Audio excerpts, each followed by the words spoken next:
Hello everyone, welcome to online platform of Lakshya academy Himachal. तो आज की क्लास में मैं बहुत ही इंपॉर्टेंट टॉपिक आपसे डिस्कस करूंगी। तो आज की क्लास में जो मैं आपको पढ़ाऊंगी नाम है संसदीय समितियां।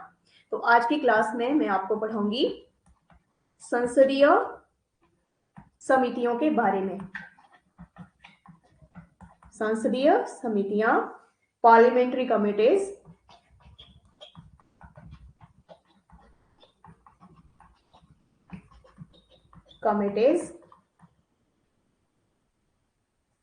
तो पार्लियामेंट्री जो कमिटीज हैं भारत में, अगर हम बात करें संसदीय समितियों की, तो भारत में संसदीय शासन प्रणाली को क्या किया गया है। आपको पता है सबको कि हम जो भारत में है संसदीय प्रणाली या संसदीय शासन प्रणाली को क्या किया गया है, अपनाया गया है। इसीलिए भारतीय शासन में संसद का क्या है, केंद्रीय स्थान है। किस तरह का स्थान है, केंद्रीय स्थान है। और इस कारण संसदीय समितियों की भारतीय शासन व्यवस्था में क्या होती है, बहुत ही महत्वपूर्ण भूमिका होती है। ठीक है, तो ये मैंने आपको इसका बताया कि भारत में आपको पता ही है कि संसदीय शासन प्रणाली को अपनाया गया है, इसीलिए भारतीय शासन में संसद का क्या है, केंद्रीय स्थान है। और इसका कारण है, इसी कारण संसदीय समितियों की भारतीय शासन व्यवस्था में बहुत ही ज्यादा महत्वपूर्ण क्या है, भूमिका होती है। तो भारत में संसदीय समिति दो प्रकार की होती है। कितनी प्रकार की होती है, दो प्रकार की। कौन कौन सी दो प्रकार की, पहली तो आ गई इसमें जिसे कहेंगे तदर्थ समिति। कौन सी समिति, तदर्थ समिति। दूसरी कौन सी आएगी इसमें, स्थायी समिति। कौन सी समिति, स्थायी समिति होगी। तो ये जो है भारत में संसदीय समिति के दो प्रकार, या जो संसदीय समिति है दो प्रकार की होती है, एक तो तदर्थ समिति, दूसरी स्थायी समिति। तो तदर्थ समिति जो है ये इसे क्या कहेंगे, तो तदर्थ समिति जो होती है एक प्रकार की ये अस्थाई समिति होती है। किस तरह की, अस्थाई समिति होती है जिनका गठन विशेष कार्यों को संपन्न करने के लिए, गठन किसके लिए, विशेष कार्यों को संपन्न करने के लिए किया जाता है। तो इसे क्या कहेंगे, तदर्थ समिति कहेंगे। ये आपको यहां तक पता लग गया होगा कि तदर्थ समिति किसे कहेंगे। ठीक है, इसके अलावा जो स्थायी समिति है, ये पहली तो हो गई अस्थायी या तदर्थ समिति। जो स्थायी समिति है उसे क्या कहेंगे, या स्थायी समिति क्या होती है। भारत में अनेक स्थायी संसदीय समितियां हैं, ठीक है, जो सदा कार्य करती हैं। ठीक है, और ये समितियां प्रत्येक वर्ष नियमित रूप से सदन द्वारा निर्वाचित या अध्यक्ष या सभापति द्वारा मनोनीत की जाती है। किसके द्वारा, नियमित, हर वर्ष, प्रत्येक वर्ष नियमित रूप से सदन द्वारा निर्वाचित या अध्यक्ष या सभापति द्वारा क्या की जाती है, मनोनीत की जाती है। ठीक है, क्या की जाती है, मनोनीत की जाती है। तो ये दो समितियां मैंने आपको बताई। इसके अलावा संसद की प्रमुख समितियां और भी हैं, वो कौन कौन सी हैं, तो ये तो जो भारत में संसदीय समिति है दो प्रकार की मैंने आपको बताई। इसके अलावा इसकी प्रमुख समितियां हैं, वो कौन कौन सी हैं, प्रमुख समितियां। तो इसकी जो प्रमुख समितियां हैं, जिसमें हम बात करेंगे वित्तीय समिति की, वित्तीय समितियां। तो वित्तीय समितियां जो है, या इन्हें प्राकलन समिति भी कह सकते हैं। इसमें जो पहला आएगा वित्तीय समिति में, प्राकलन समिति आएगी, प्राकलन समिति। तो प्राकलन समिति जो है, इसमें लोकसभा के कितने सदस्य होते हैं, जो निम्न सदन है संसद का, उसके कितने सदस्य होंगे, 30 सदस्य होते हैं, जो प्राकलन समिति है। और चुनाव अनुपातिक प्रतिनिधित्व या एकल संक्रमणीय पद्धति द्वारा ही होता है। ठीक है, इस तरह से चुनाव जो होता है अनुपातिक प्रतिनिधित्व, अनुपातिक प्रतिनिधित्व या एकल संक्रमणीय मत पद्धति या प्रणाली द्वारा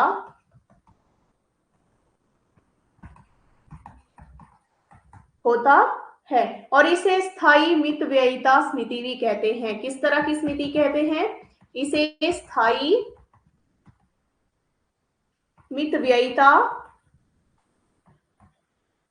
समिति भी कहते हैं। ठीक है, इसके जो कार्य है, अब ये तो आपको पता चल गया कि प्राकलन समिति है, ये मैंने आपको बताई। अब इसके जो कार्य है वो क्या है? तो इसके जो कार्य रहेंगे वो कार्य हैं, जैसे कि पहला है वार्षिक अनुदानों की जांच करना,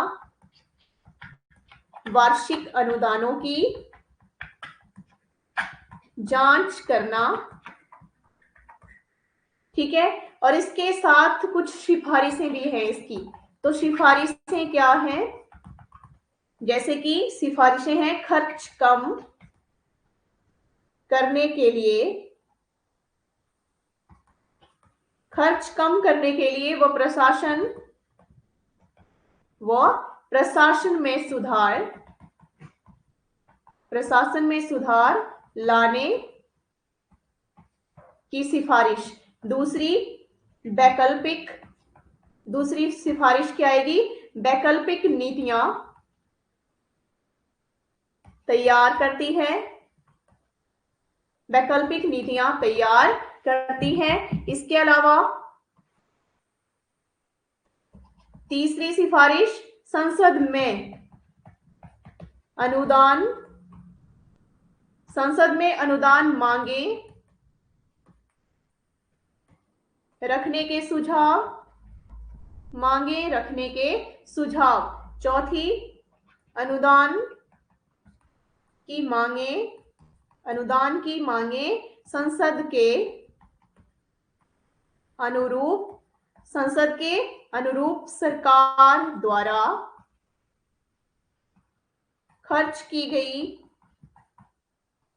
है या नहीं इसकी जांच, खर्च की गई है या नहीं इसकी जांच। ठीक है, इस प्रकार जनता के धन की प्रहरी समिति प्राकलन समिति ही कहलाती है। ठीक है, और इसके अलावा इसके जो कार्य है, इसका तीसरा कार्य क्या है?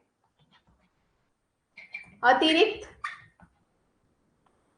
अनुदान, अतिरिक्त अनुदान व अनुपूरक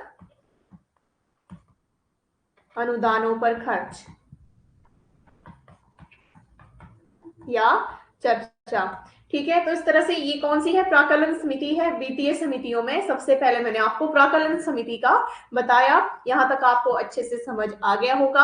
आगे शुरू करेंगे लोक लेखा समिति। कौन सी? लोक लेखा समिति।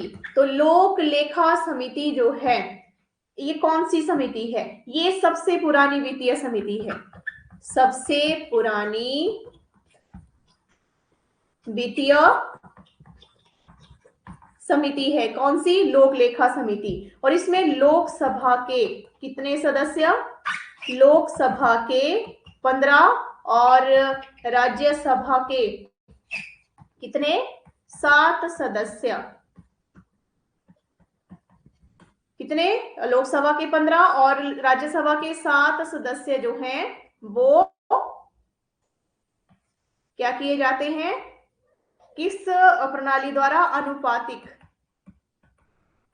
अनुपातिक प्रतिनिधित्व प्रणाली द्वारा चुने जाते हैं। ठीक है, और वर्ष 1967 में से क्या प्रथा थी? 1967 से ये प्रथा है कि इसका अध्यक्ष जो होता है, इसका अध्यक्ष कौन होता है? विपक्ष का नेता। कौन होता है इसका अध्यक्ष? विपक्ष का नेता होता है। ठीक है, तो इसके जो कार्य हैं वो कौन से हैं? तो इसके जो कार्य हैं उनको डिफाइन करेंगे। तो कार्य जो है, इससे प्राकलन समिति, इसे प्राकलन समिति की जुड़वा बहन कहते हैं। क्या कहते हैं? जुड़वा बहन जो है कहते हैं। ठीक है। इसके अलावा क्यों कहते हैं? इसलिए कहते हैं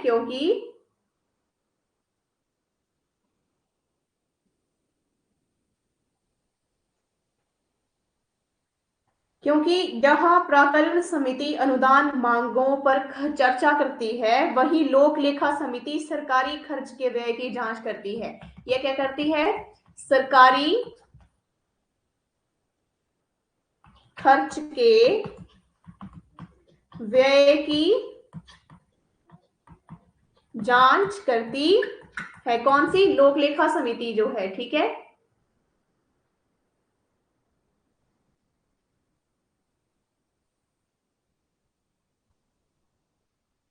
इसके अलावा यह जो है, इसका कार्य क्या है? यह केंद्र सरकार के विभागों व मंत्रालयों के लेखाओं की जांच कर उन्हें संसद के प्रति उत्तरदायी बनाती है। ठीक है। और यह नियंत्रक महालेखा परीक्षक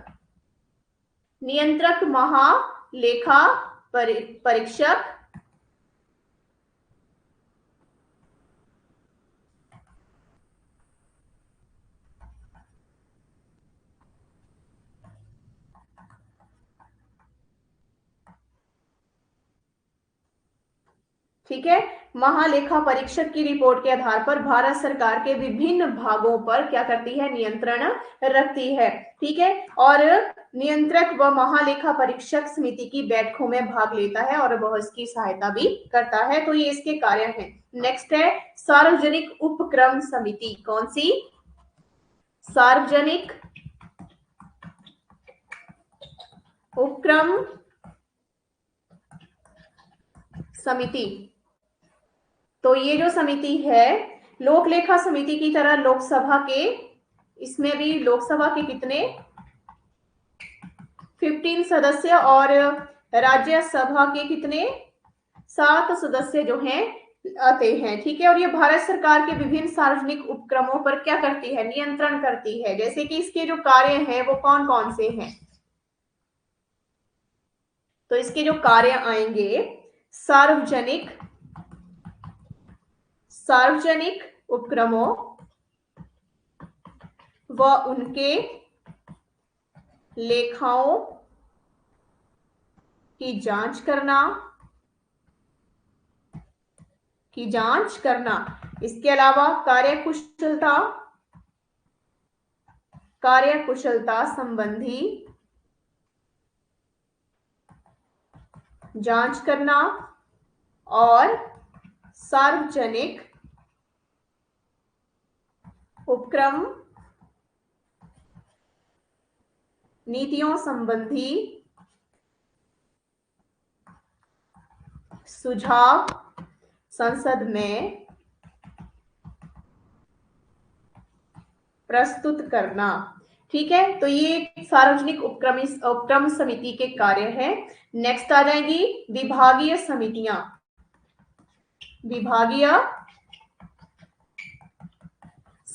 तो विभागीय समितियां जो हैं, इसकी स्थापना जो थी वर्ष 1989 में हुई थी। ठीक है। और वर्ष 1989 में 3 विभागीय समितियां। कौन सी? 3 विभागीय समितियां। पहली कृषि समिति। कौन सी? कृषि समिति। दूसरी वन व पर्यावरण समिति। तीसरी विज्ञान व प्रौद्योगिकी समिति गठित हुई। कब? 1989 में। ठीक है। और बाद में नियम समिति के सुझाव पर अनेक समितियों का गठन हुआ, जैसे कि 24 विभागीय समितियां हो गई। फिर ठीक है। तो इस तरह से जिसमें कुछ समितियां 3 या अधिक विभागों का नियंत्रण करती हैं, जैसे कृषि समिति कृषि जल संसाधन खाद्य प्रसंस्करण विभाग पर नियंत्रण रखती हैं। इस तरह की समितियां जो है इनसे गठित हो गई। या समितियों के जो विभाग हैं, जैसे कि समितियों के विभाग कौन कौन से, जैसे कि गृह समिति। तो गृह समिति के अंडर क्या आएगा, जैसे कि गृह मंत्रालय है, कौन आ गया, गृह मंत्रालय। ठीक है। इसके अलावा विधि न्याय व कंपनी मंत्रालय, कार्मिक लोक शिकायत मंत्रालय इत्यादि। इसके अलावा मानव संसाधन विकास समिति, मानव संसाधन विकास समिति। तो इसके अंडर क्या आएगा, मानव संसाधन विकास और स्वास्थ्य परिवार विकास जो है इसके अंडर आएगा। इसके अलावा विज्ञान व प्रौद्योगिकी, विज्ञान व प्रौद्योगिकी समिति। तो इसके अंडर क्या आएगा, विज्ञान व प्रौद्योगिकी समिति के अंडर आ गया, जैसे कि अंतरिक्ष है, सागर विकास है, इलेक्ट्रॉनिक है, जैव प्रौद्योगिकी इत्यादि इसी के अंडर आएंगी। ठीक है। और नेक्स्ट समिति क्या आ गई, वित्त समिति। कौन सी समिति, वित्त समिति। तो वित्त समिति के अंदर क्या आएगा, वित्त मंत्रालय, योजना कार्यक्रम क्रियान्वयन मंत्रालय इत्यादि जो है इसके अंदर आएंगे। और जैसे कि ऊर्जा समिति की हम बात करें तो ये विभाग मैंने आपको बताइए, जो मैंने पूरे आपको यहाँ पे बताया। ठीक है। तो ये ऊर्जा समिति के अंडर क्या आएगा, जैसे कि कोयला है, विद्युत शक्ति है, अपरंपरागत ऊर्जा स्रोत है, परमाणु शक्ति इत्यादि जो है इसके अंडर ही आती है। ठीक है। तो ये जो है इसकी समितियों के विभाग मैंने आपको बताए। इसके अलावा संसद में बजट, संसद में बजट व अन्य वित्तीय प्रक्रिया, अन्य वित्तीय प्रक्रिया। तो कल्याणकारी संसदीय शासन प्रणाली में जनता के धन पर संसद के नियंत्रण की पर्याप्त व्यवस्था की गई है। किसके, जनता के धन पर। ठीक है। तो अनुच्छेद 265 आर्टिकल 265 के अंतर्गत क्या है, कोई भी कर विधि, कोई भी टैक्स विधि के प्राधिकार से ही अधिरोपित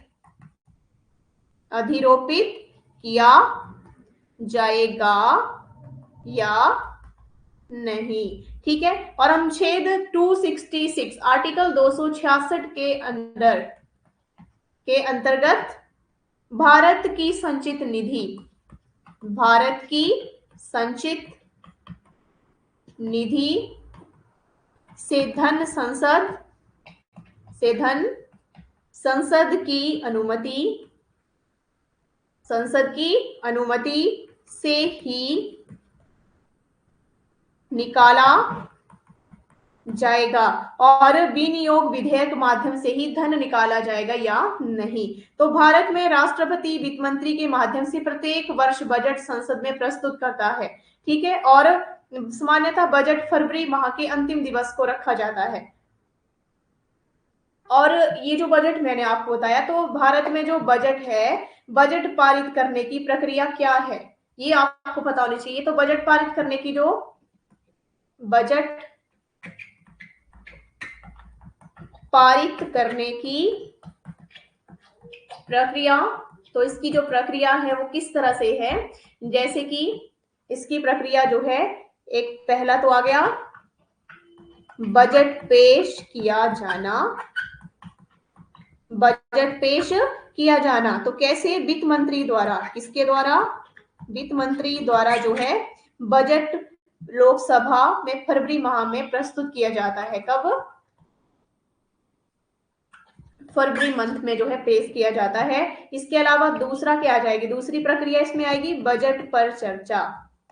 क्या हो गया, बजट पर चर्चा आएगी। तो बजट के दूसरे चरण में जो प्रक्रियाएं अपनाई जाएंगी, जो चर्चाएं होंगी वो किस तरह से, जैसे कि पहली जो चर्चा है बजट पर सामान्य चर्चा की जाती है। ठीक है। दूसरा अनुदानों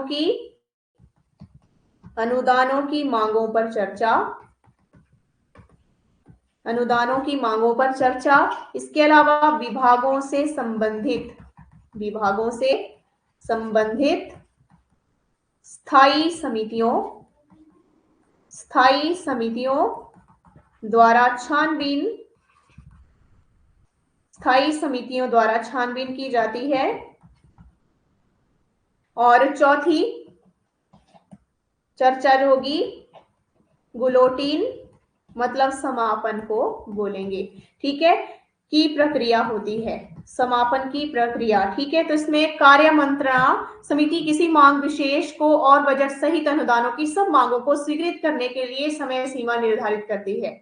जैसे ही किसी मांग की समय सीमा समाप्त हो जाती है तो उस पर चर्चा के समापन यानी गुलोटीन की प्रक्रिया लागू हो जाती है, समापन की प्रक्रिया जो है शुरू हो जाती है और मांग को मतदान के लिए रखा जाता है। फिर मांग के ऊपर क्या होता है, मतदान होता है और इसके लिए नियम 362 आएगा, ठीक है। और इस प्रक्रिया को गुलोटीन ही कहा जाता है। क्या कहते हैं, गुलोटीन कहते हैं। और इसके साथ ही अनुदानों की मांग पर चर्चा क्या हो जाती है, खत्म हो जाती है। तो ये जो है बजट को पेश करने के जो मैंने आपको प्रक्रिया बताई। और बजट के जो प्रकार हैं वो क्या है, बजट के प्रकार, तो बजट के जो प्रकार होंगे वो कौन से हैं, जैसे कि पहला प्रकार जेंडर आधारित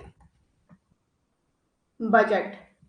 जेंडर आधारित बजट की जो शुरुआत हुई थी वर्ष 2005 से 2006 में हुई थी और इसके अंतर्गत 18 केंद्रीय मंत्रालयों 18 केंद्रीय मंत्रालयों ने अपने प्रस्तावित बजट के अंतर्गत बजट प्रावधानों और योजनाओं में महिलाओं को प्राथमिकता देते हुए इन प्रावधानों को स्पष्ट रूप से जो था प्रस्तुत किया। इसके अलावा दूसरा इसमें प्रकार आएगा शून्य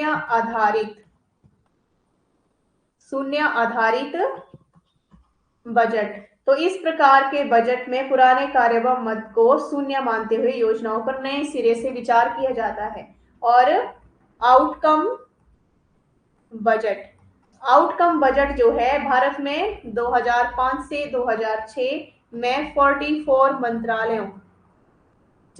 मंत्रालयों और उनसे संबंधित विभागों ने इसे अपनाया था और इसमें विभिन्न योजनाओं का परिणाम देखा जाता है। इसमें लक्ष्यों और उद्देश्यों की प्राप्ति को देखा जाता है, ठीक है।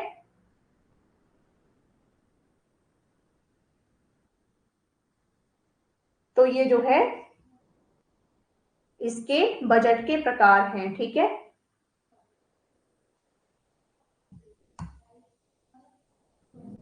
तो ये है जो समितियां मैंने आपको बताई, संसदीय समितियां, आपको अच्छी तरह से समझ आ गई होंगी सारी, ठीक है। और इसके आगे हम पढ़ेंगे नेक्स्ट क्लास में। और अगर आप हमारी लाइव ऑनलाइन क्लासेस जो है ज्वाइन करना चाहते हैं तो इसके लिए आप लक्ष्य अकेडमी हिमाचल ऐप को गूगल प्ले स्टोर से डाउनलोड कर सकते हैं या 8894592402 पे भी आप हमसे संपर्क कर सकते हैं।